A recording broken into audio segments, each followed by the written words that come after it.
saya mula, tolong bagi 20 saat berdoa untuk yang telah berkorban di Palestin. 20 saat. Terima kasih. Hari ini kita berkumpul kerana Nakba. Dalam 2 hari nanti, iaitu 18 Mei, ada Remembrance Day untuk Tamil Eelam.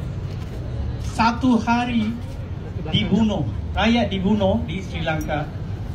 200,000 orang, lebih 200,000 orang mati dalam 1 hari. Itu 18 Mei. Bermakna bangsa Tamil dengan anda berpisah tidak. Bangsa Tamil dengan rakyat Palestin berpisah tidak. Dan saya, bangsa Tamil, akan bersama anda, telah bersama anda dan akan bersama anda sehingga Palestin free forever. Okey? Okey, satu lagi. Negara kita, rakyat kita ada satu penyakit yang tak boleh ubat tau, tak boleh diubati. Apa? Makan. Kita lupa. Kita lupa.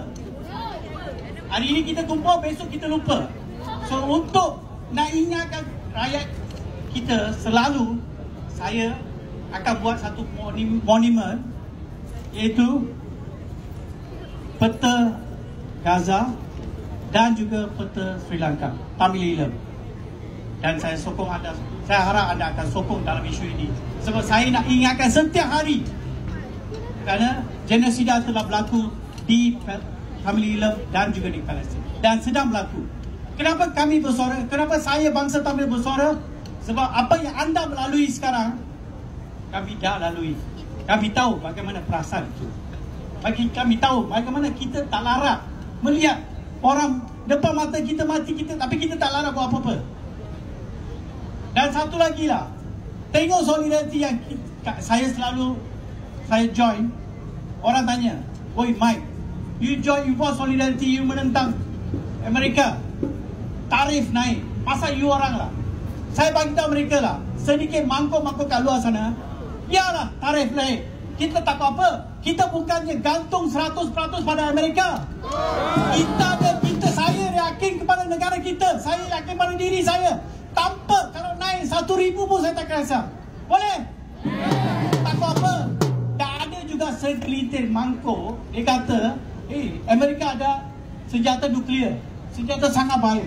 Saya nak bagi tahu mereka, saya nak bagi tahu kepada Amerika, you ada senjata nuklear. Tak apa, 1,000.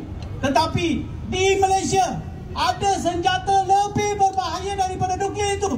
30 juta. Iaitu suara kita dan semangat kita, betul atau tidak? So tak apa.